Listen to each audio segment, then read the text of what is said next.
Alam mo po, sa Israel, sa Hosea chapter 4, verse 1, kung tayo po ay lalago sa biyaya at gusto nating lumago sa biyaya, napaka-importante po na ang banal na kasulatan ay ating pong aaralin at binabasa at pinapag-aralan. Para makaiwas po tayo sa tukso, kinakailangan tayo lumago sa biyaya at sa salita ng Diyos. Hosea chapter 4, verse 1, alam niyo ba, sa mga Israelites, sila ang pinagmula ng salita ng Diyos. Pero dumating po sa punto na naging strange yung salita ng Diyos sa kanila. Ano ho? Nagkulangan po sila ng kaalaman, na-neglect sa kanila, nineglect nila yung salita ng Diyos. Sabi po niya, "Hear the word of the Lord, ye children of Israel, for the Lord at controversy with the inhabitants of the land, because there is no truth, nor mercy, nor knowledge of God in the land." Nakakalungkot. Yung mga writers, di ba? Mga sumulat po ng Biblia ay mga Israelites, mga prophets, mga apostles, pero dumating din po sa punto, ano po sa text natin, na yung Israel ay, yung salita ho ng Diyos ay na-neglect. Ano ho? Kasi bakit? There is no truth in the land. Nakakalungkot. Walang salita ng Diyos na ipinapahayag. Wala nang mercy. Ano ho? Doon sa land, there is no God in the land. Lalo na sa verse 2. Dahil walang truth, walang salita ng Panginoon, doon sa land, ang sabi nga, by swearing, ano ho, nandyan na yan, lying, and killing, and stealing, and committing adultery, they break out blood, toucheth blood. Kung walang truth, walang knowledge doon sa land, wala yung Word of God, na-neglect yung Word of God. Sabihin natin, ano yung pwedeng mangyari? Yan po yung consequences eh. Nandun na yung panunumpa. Siguro po, pag may kaaway sila, sinusumpa na yung tao, mamatay ka na sana. Baka ganun po. Lying, nandun na yung pagsisinungaling. Nandun na yung pagpatay, nandun na yung pagnakaw, nandun na yung nagkukumit na sila ng adultery, nandun po yung immorality. They break out. Ibig sabihin po, sinusuway nila yung batas at hindi sila marunong sumuwal ng batas. Pumapatay. Alam niyo po, ano yung verse 6? Sabi ng verse 6. Sa verse 6, ito po yung naging bunga. My people are destroyed for lack of knowledge. Ano po? Because thou hast rejected knowledge, I will also reject thee, that thou shalt be no priest to me, seeing thou hast forgotten the law of thy God. I will also forget thy children. Dahil po sa kakulangan ng kaalaman mula sa salita ng Diyos, anong nangyayari po? Nireject nila yung knowledge, nireject nila yung Word of God. Anong naging bunga po? Andun yung stealing, killing, adultery, immorality. So yun ang naging bunga. Ngayon, to live or to understand and live God's Word, importante po ito. It requires personal effort. Para malaman po natin, matutunan natin at pamamuhay natin ang salita ng Diyos, kailangan po natin yung personal effort. It requires diligence. Kasi sabi po ng Biblia, pag-aralan mong subok, ikaw na isang manggagawa sa Diyos, sabi niya, study to show thyself approved unto God, a workman that needeth not rightly dividing the word of truth. Yan po yung binabanggit ng Biblia. It requires learning.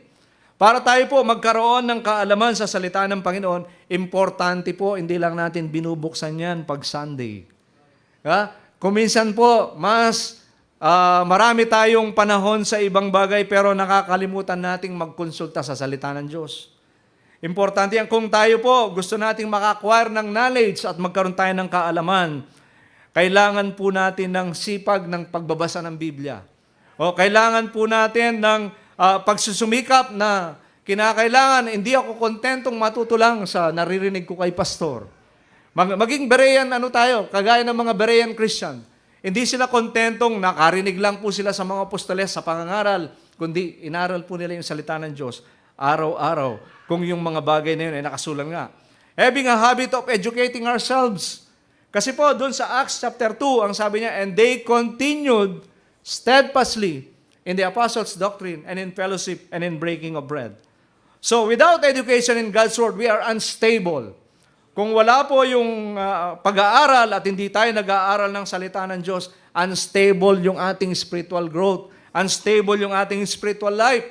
Sapagkat ang salita ng Diyos ang magbibigay sa atin ng tibay Upang lumago tayo sa pananampalataya, kailangan nating aralin ang salita ng Diyos. Upang maging matatag tayo at maingatan tayo sa mga pagsubok at tukso, kinakailangang masaturate ang ating kaisipan sa salita ng Diyos. Yun po yung makikita ho natin. Kinakailangan po na magkaroon po tayo ng bukas na puso upang tanggapin natin at sundin natin ang salita ng Diyos.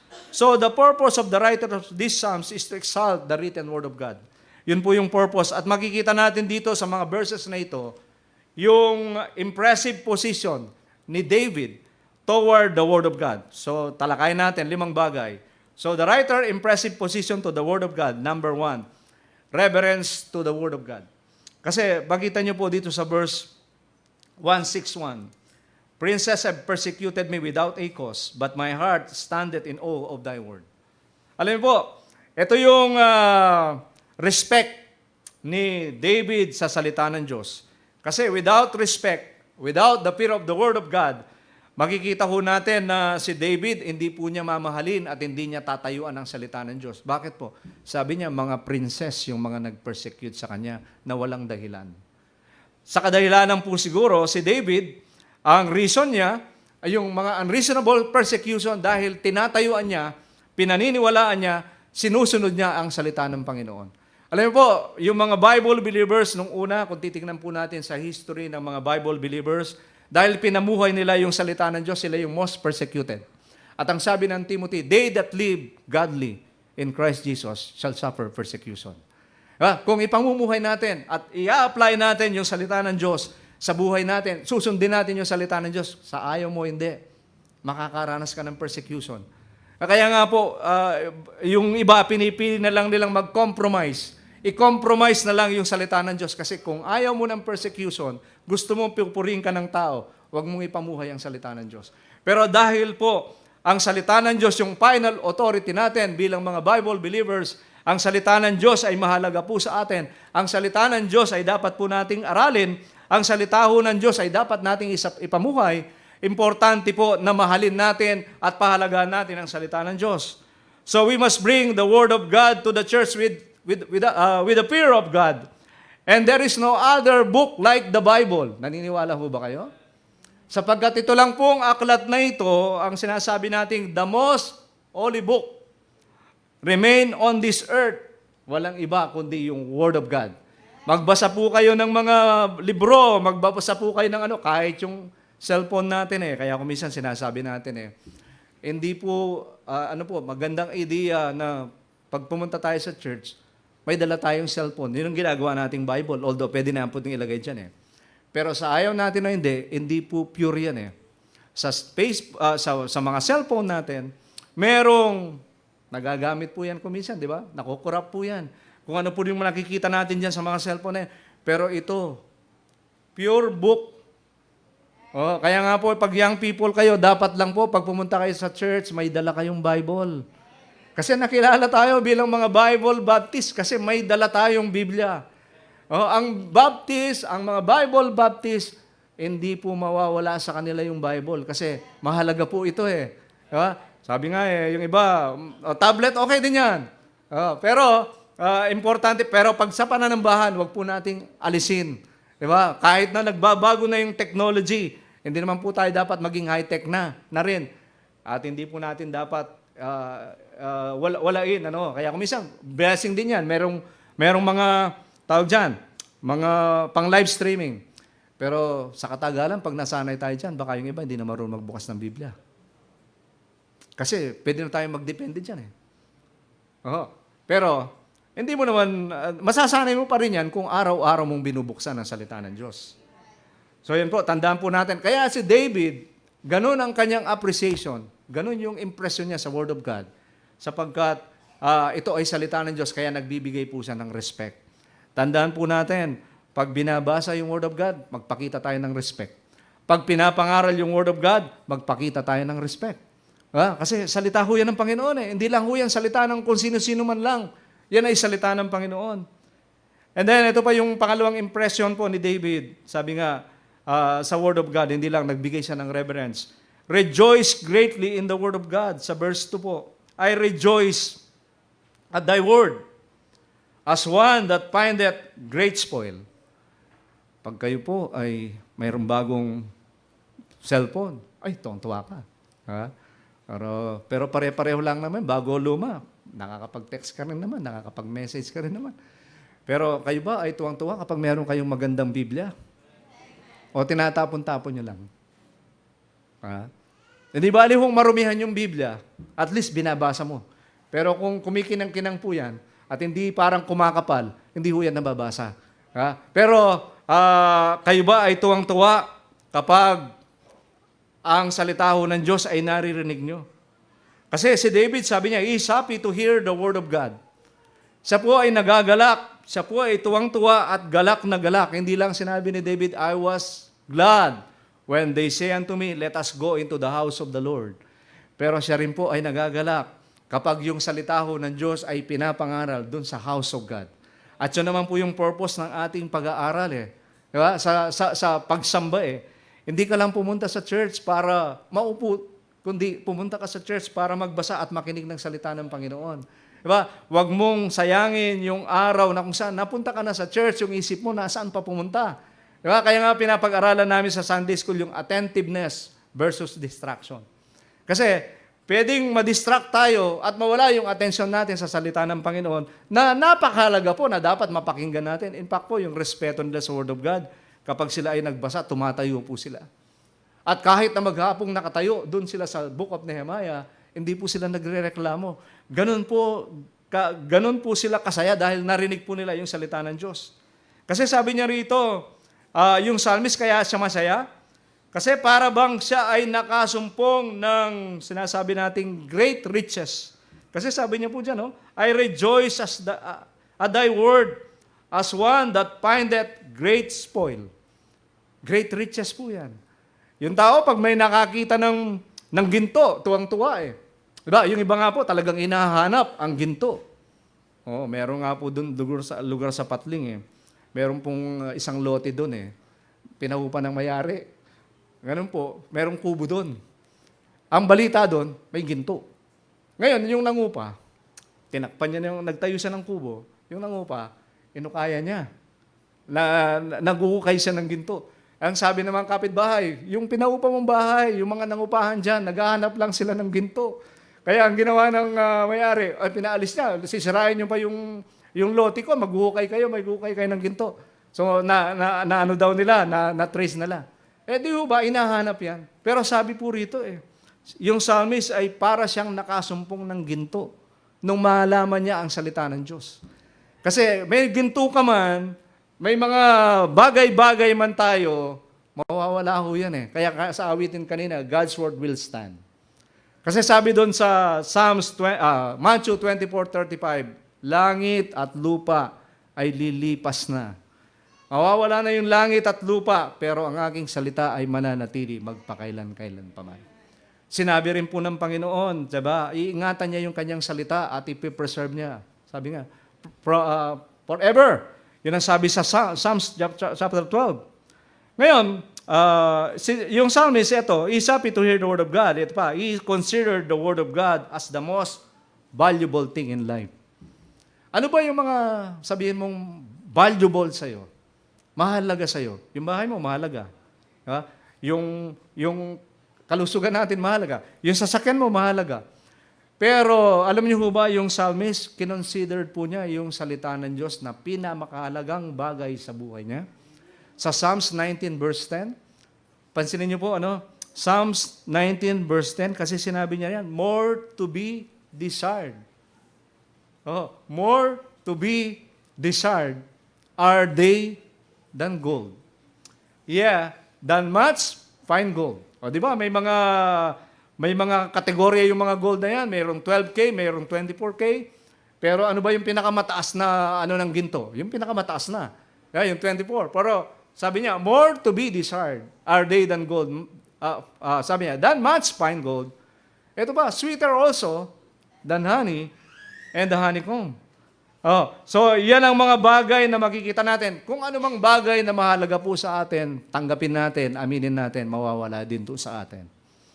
O yung mga nasa California, sabi niya, yung mga mansion nila nawala. Maliban na lang, kung milyonaryo talaga, makakapagtayo sila eh.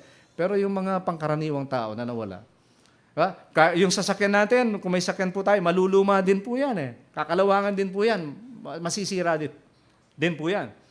Pero, yung psalmist, kung ang tingin po niya sa salita ng Diyos, nakasumpong siya ng great treasure, iniisip po niya itong treasure na ito, hindi po mawawala sa kanya. Di ba? Sabi nga, mawala yung isang bagay sa iyo, mawala itong ari-arian mo, pero kung ang salita ng Diyos ay nasa iyo, hindi po yan mawawala. Yan ang napakalaga. Kaya yan po yung makikita natin sa nangyari po sa buhay niya. Kaya ito pa, yung pangatlo, 5 po ito. Real love for the Word of God.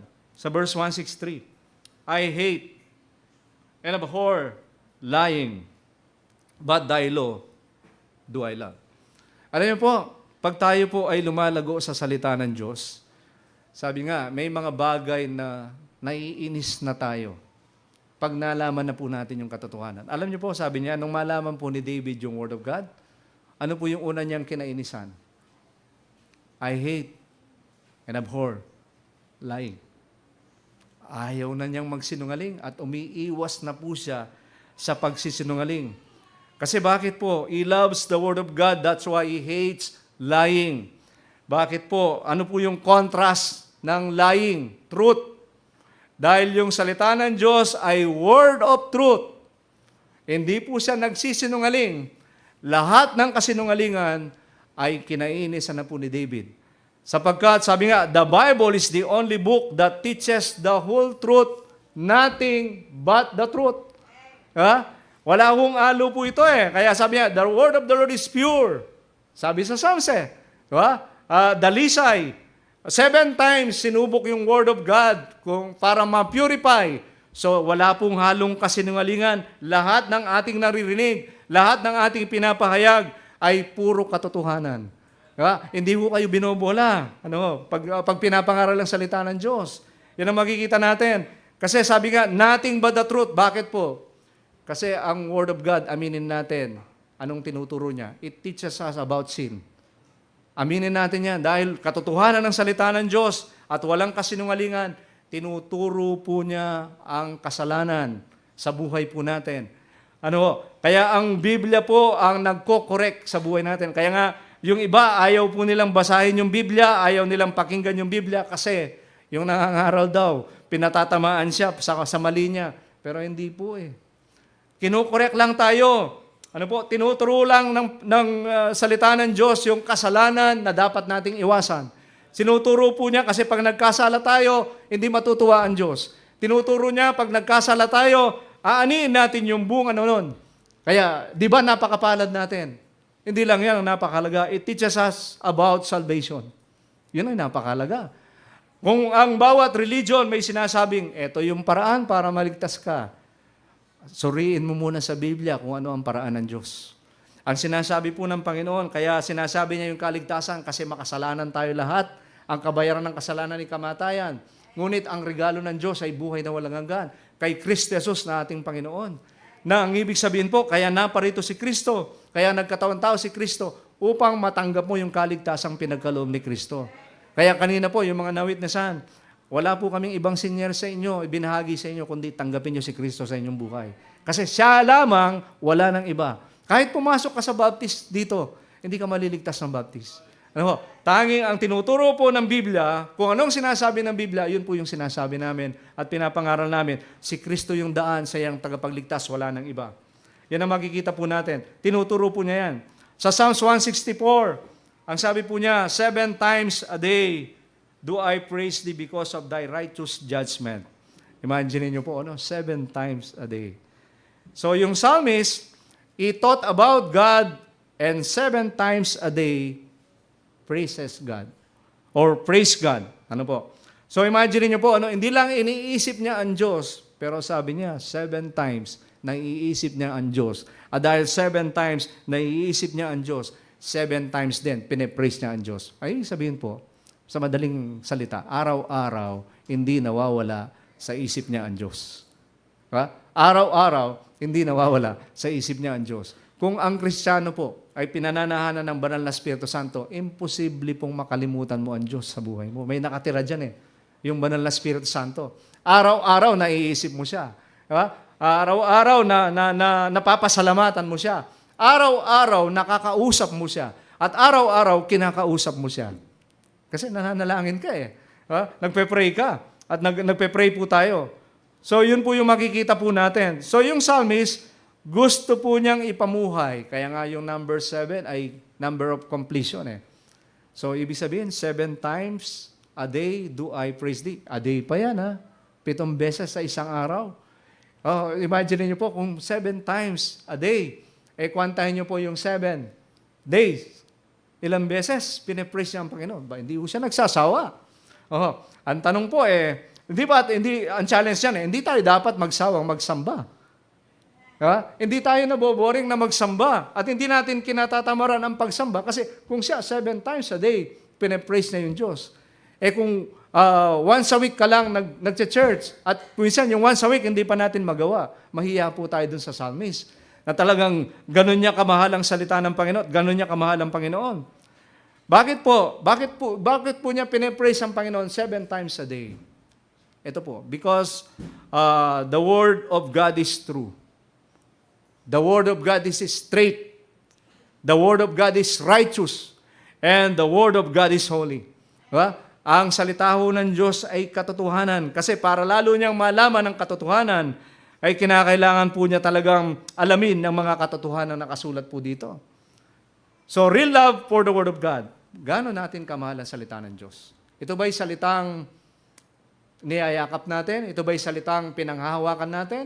Ito ba'y salitang mahalaga, naalala natin? Dahil ito'y salita ng pag-ibig ng Diyos sa atin? Dahil ito'y salita ng kalooban ng Diyos sa buhay po natin? Ito pa, pang-apat, receive great peace in loving the Word of God. Kaya ganun po yung impression ni David, hindi lang nagbigay siya ng reverence, hindi lang pinakita niya yung tunay niyang pagmamahal sa salita ng Diyos kasi tumatanggap po siya ng dakilang kapayapaan mula sa salita ng Diyos. Kaya ganito po niya minahal ang salita ng Diyos. Tingnan niyo po yung verse 165.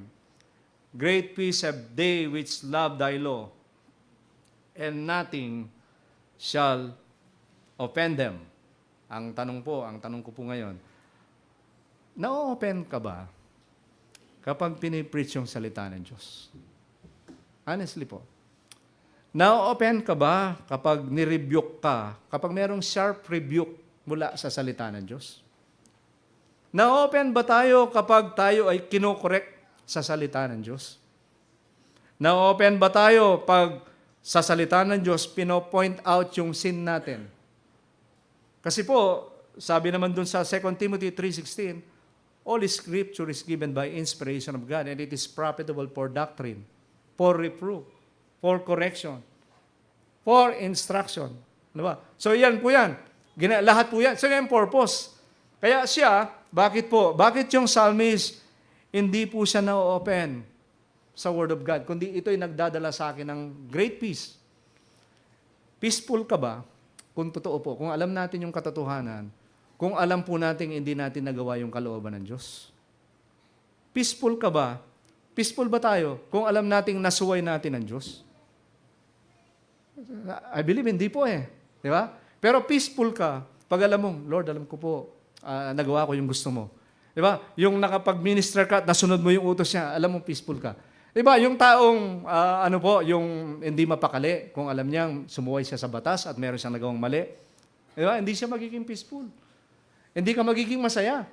Pero sa isang taong naniniwala at minamahal ang salita ng Diyos, kahit rebuke pa po yan, kahit correction pa yan, kahit discipline po yan, tatanggapin niya at hindi siya ma-open dahil alam niya ang salita ng Diyos ay magbibigay ng kabutihan sa kanya at peaceful ka dahil alam mo yun ang kagustuhan ng Diyos sa buhay mo at sa buhay po natin. Yun ang makikita natin. Ngayon, the Bible teaches us there is specific peace given to the lovers of God's Word. Ano po? Sabi niya rito, Proverbs chapter 3, verses 1 and 2. Makikita natin dito po sa book of Proverbs, sabi niya, my son, forget not my law, but let thine heart keep my commandments. So yan po yung unang challenge. Huwag nating kalimutan. Bakit talagang yung langaw na ito ay tumig? Sabi niya, huwag nating kalimutan ang kautusan Sabi niya, but let thine heart keep my commandments. Ano po yung reward? Kasi may reward dyan eh. For length of days, verse 2 po, and long life, and peace shall they add to thee. So yung mga taong nagmamahal at ina-appreciate ang salita ng Diyos at hindi kinakalimutan ang salita ng Diyos, ang pangako po ng Diyos ay mahabang length of days, mga mahabang araw, long life, lahat naman po yan, prayer natin eh. Long life and peace. And peace. Napakahalaga po ng mga bagay na yan. Length of days. Gusto nga nating, Lord, di ba, pag pinagpapala ng tao, Lord, pahabain niyo po yung buhay ko para ma-enjoy ko naman yung mga blessing na ito. Pero daw, pag naghihirap na tayo, Lord, sana kunin mo na ang buhay ko para mapaglabanan ko na at malagpasan ko na yung mga hirap na ito. Hindi naman po gano'n. Ano po? Kung nais po ng Panginoon ay sabi nga, kung tayo sumusunod, bibigyan tayo ng length of days, long life, and then peace. Yan po yung iniiyakan ng mundo. At yan po yung sinisigaw ng mundo. At yan ang hinahanap ng bawat tao, yung meron kang kapayapaan. So hindi rin po naman garantiya. Kapag ikaw ay may magandang trabaho, payapa ka na. Hindi rin naman garantiya kapag nasa iyo na ang lahat, ay payapa ka na. Pero meron pa rin kulang kung wala pa rin ang Panginoon sa buhay mo. Sapagkat siya po yung prinsipe ng kapayapaan. Kung wala yung prinsipe ng kapayapaan sa puso natin, paano tayo magkakaroon ng kapayapaan? Sa Isaiah 57:21, sabi po niya, Isaiah 57 verse 21, binabanggit po dyan, there is no peace. Kanino daw? Saith my God to the wicked. Walang kapayapaan, sabi ng Diyos, siya po yung nagsalita sa mga masama. Gumawa ka pa lang ng kasamaan, akala nyo, bakit kaya itong masamang taong ito, gumawa na ng masama, hindi man siya nakokonsensya. Paano natin alam? Ang Diyos ang nagsabi, walang kapayapaan, lalong sabi ng Diyos sa mga masasama. Bakit po? Kung meron siyang kapayapaan, hindi siya magtatago. Dahil nagtatago siya kasi alam niya na mahuhuli siya o may mangyayari sa kanya, hindi siya payapa, kaya tago ng tago. Pero kung wala kang ginawa, di ba? At alam mong tumusunod ka, gumagawa ka ng tama, kahit sa batas, hindi ka magtatago at hindi ka guilty dahil ginawa mo yung tama. So yan po, there is no peace, saith my God to the wicked. And then, yung panglima, remain obedient in the word of God. Sa verse 167 ng ating text. Remain obedient in the word of God. Makikita po natin, so yung impression, yung impressive position po ng psalmist, sabi sa verse 160, my soul hath kept thy testimonies, and I love them exceedingly. Hindi naman po very exaggerated si David eh. Sabi niya, ang salita ng Diyos ay kanyang iniingatan at lubos kong minamahal. Ito po yung tao sigurong mamamatay siya sa salita ng Diyos, paninindigan niya. Alam niyo ba yung mga taong anda silang mamatay para lang panindigan yung salita ng Diyos? Si Naboth, ang dahil sa salita ng Diyos. Si David, yung three Hebrew, si Shadrach, si Meshach. Dahil po naniniwala sila sa salita ng Diyos at naniniwala sila sa pangako ng Diyos. Kahit papatayin po sila, kahit susunugin sila.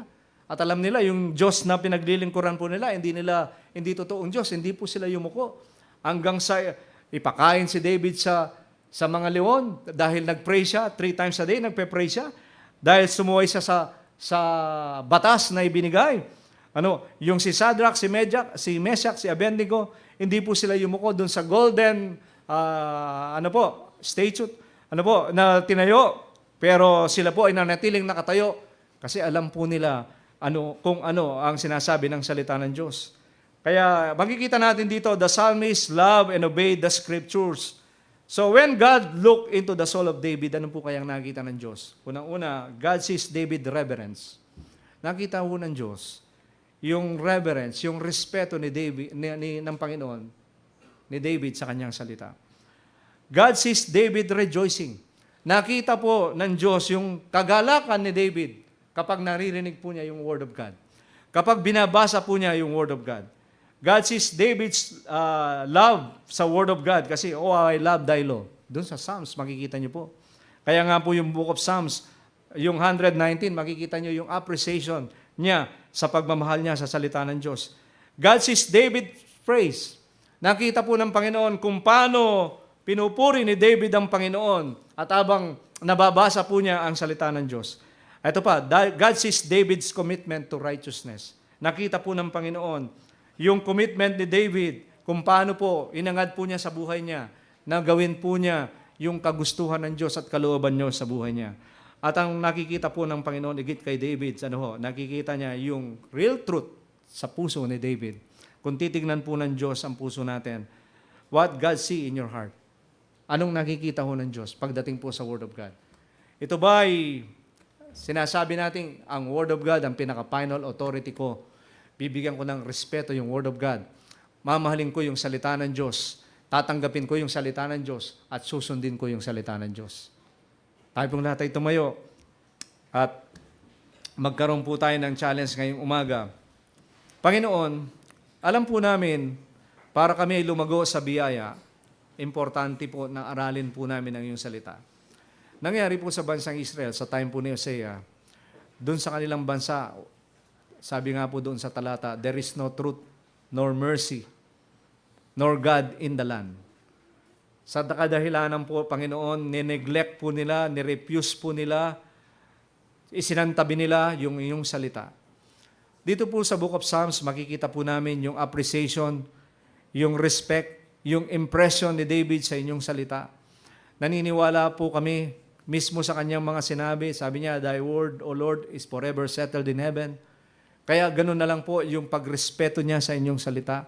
Gayon na lang po yung kagalakan niya sa inyong salita, igit po sa siya'y nakasumpong ng mga kayamanan, at ganun na lang po ang kanyang pagmamahal sa inyong salita, kaya kinainisan niya yung kasinungalingan, kinainisan niya yung kasamaan, dahil ang iyong salita ang siyang nagtuturo patungkol sa kasalanan at mga mali, at ang iyong salita ang nagtuturo ng katotohanan, at ang iyong salita ang nagtuturo ng paraan ng kaligtasan, at ang iyong salita ang nagtuturo para malaman namin kung anong mga bagay na nakakalugod sa kanyang paningin. Makikita rin po namin, Panginoon, ang kanyang pagpapahalaga kung paano po niya ninasa, ikinumit sa buhay niya na susundin niya ang iyong mga salita. Kaya, Panginoon, tulungan niyo po kami, gabayan niyo po kami, at patuloy tulungan niyo po kami sa aming pong challenge ngayong umaga. Bigyan namin ng halaga ang iyong salita sapagkat ito yung mga bagay na magpapalago sa aming pananampalataya. Ito yung mga bagay na magpapaalam at ipapaalam ninyo sa amin ang iyong kalooban at ang iyong kagustuhan. Sa iyong mga salita, malalaman namin kung anong mga bagay na kalugod-lugod sa inyong paningin. Sa iyong mga salita, malalaman namin kung ano yung mga bagay na makakasama sa amin. At sa iyong mga salita, malalaman namin kung anong mga bagay na makakabuti po sa amin. Kaya, Panginoon, wag po namin isang tabi ang Biblia. Kundi, Panginoon, sa pamamagitan po nito, ay malalaman namin, Panginoon, kung paano po kami magiging matibay, kung paano po kami lalago. Ito po ang magmomold sa aming pananampalataya. Kaya patuloy, Panginoon, kayo pong magpala, mag-bless sa aming pong kalagitnaan. Lahat ng ito aming dalangin sa pangalan ni Jesus. Amen. Tayo ba ay kagaya ni David, yung appreciation natin sa salita ng Diyos? Ang sabi ni David, how I love thy law. Pinapakita po niya yung appreciation niya sa salita ng Diyos. At dahil mahal niya ang salita ng Diyos, nire-respeto niya yung salita ng Diyos. Dahil mahal niya ang salita ng Diyos, nagagalak po siya kapag pinapangaral ang salita ng Diyos. Dahil mahal po niya ang salita ng Diyos, sabi niya, kinainisan ko anumang bagay na kasinungalingan, anumang bagay na hindi katotohanan, anumang bagay na kasamaan, ang sabi po niya ay hindi ko kinalulugdan. At makikita ko natin, siya ay tumatanggap ng dakilang kapayapaan kapag naririnig niya ang salita ng Diyos. Walang bagay na na-o-open siya kapag ang pinag-uusapan ay Word of God. Hindi po siya na-open sa correction. Hindi po siya na-open sa rebuke. Hindi po siya na-open kung siya ay tinuturuan at ini-instruct. Sapagkat, totoo po, Panginoon, kung ang salita niyo ang ipamumuhay namin at gagawin namin ang kagustuhan niyo, magdadala ito ng kapayapaan. Pero dahil po sa kanyang pagmamahal sa salita ng Diyos, nananatili po yung kanyang pagsunod sa salita ng Panginoon.